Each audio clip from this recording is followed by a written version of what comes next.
What if I told you that what will happen between right now and April 28th in Canada will most likely determine the economic state of your province, your pension, whether or not Canada remains a nation as it is right now? Please stick with me for the next few minutes so that I can unpack this and explain exactly what I'm getting at. As we all know, Canada is in a federal election and Canadians will go to the polls on April the 28th to decide who the next Prime Minister of Canada is and who our federal government will be. In every election, there is something that is at stake, and sometimes the stakes are higher, sometimes the stakes are lower. But what's at stake this time? Well, this tweet right here says it all.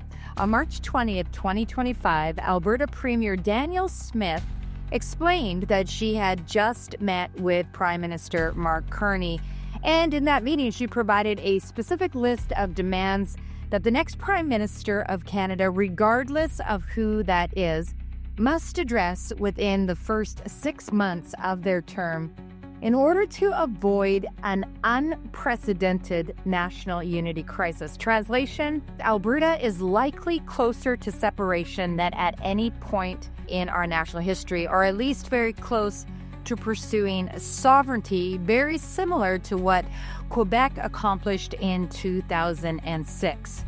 In a moment, I'm going to explain clearly why this could deal a devastating economic blow to the rest of Canada. And that blow could send almost every other province into escalated economic hardship. So please stick with me.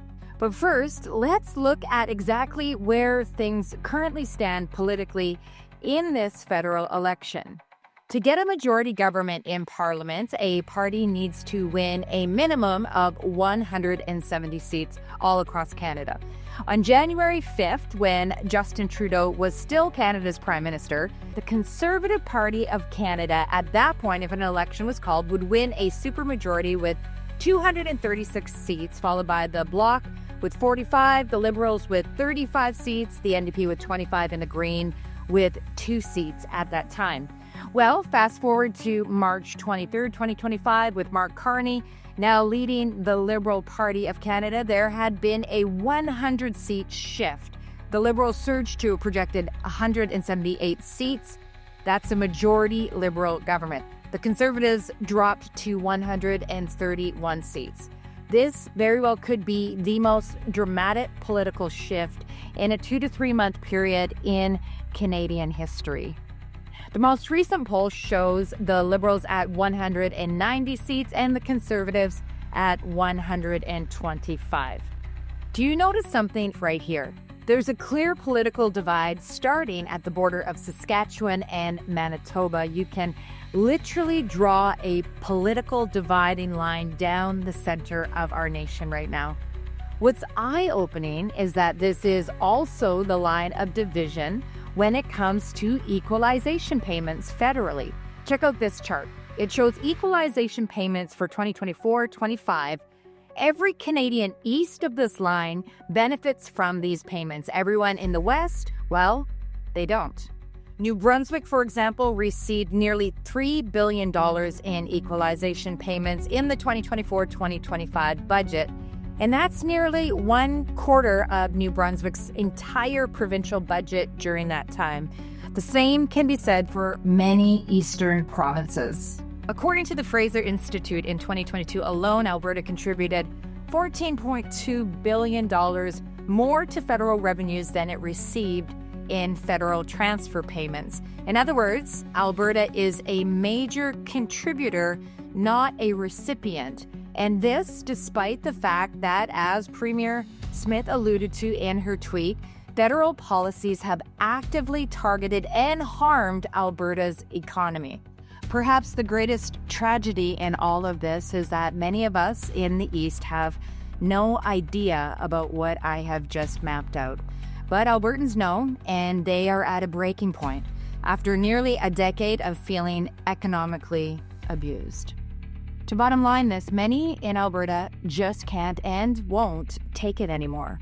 If Canadians elect yet another federal government that refuses to respect Alberta, like a spouse in an abusive marriage, Alberta will likely move swiftly towards sovereignty in order to protect itself and its children, taking its strong economy with it. And here's one more critical point. Look at this.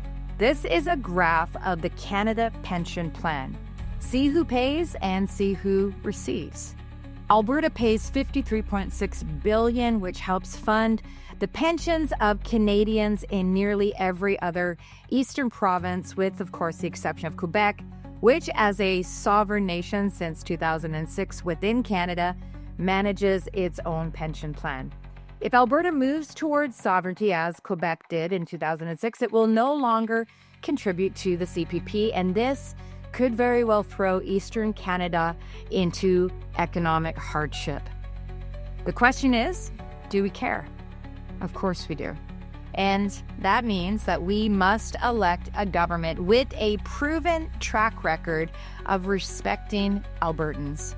The divide is abundantly clear, and our national unity and national economy is truly at stake. This is one of the most consequential elections in our history, and the campaign is already flying by. So here are 2 simple action steps that we all need to take right away. Number 1, share this video with your friends and with your like-minded loved ones. Ask them to watch it all the way through. Too much is at stake for the information that I shared in this video to evade the awareness of Canadians and remain hidden. Number 2, don't just vote, though of course that's important, and don't just pray, though of course that is also important. This time, we need you to volunteer. This election will come down to 35 to 50 key swing ridings, and in many of these, the winner will win and the loser will lose by fewer than 1,000 votes. A dozen volunteers in each of these ridings between now and April the 28th could make all of the difference.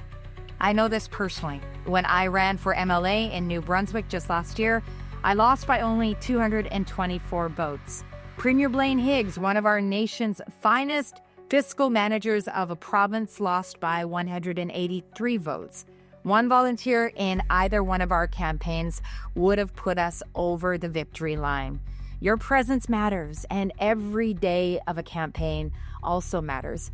If it's down to 35 to 50 ridings, which it is, and if only a dozen people in each of those ridings can change the outcome, and they will, what that means mathematically is that less than 600 Canadians volunteering could determine the future of our nation, national unity, pensions, the economy of smaller provinces in particular, and more. It's all on the line this time. But we can make a difference for our nation and for our future, but we do have to get up off the couch. Your presence is very, very powerful. If you need help identifying a campaign near you that's in a swing riding that needs support, simply visit formycanada.com and sign up to volunteer. A coordinator will connect with you.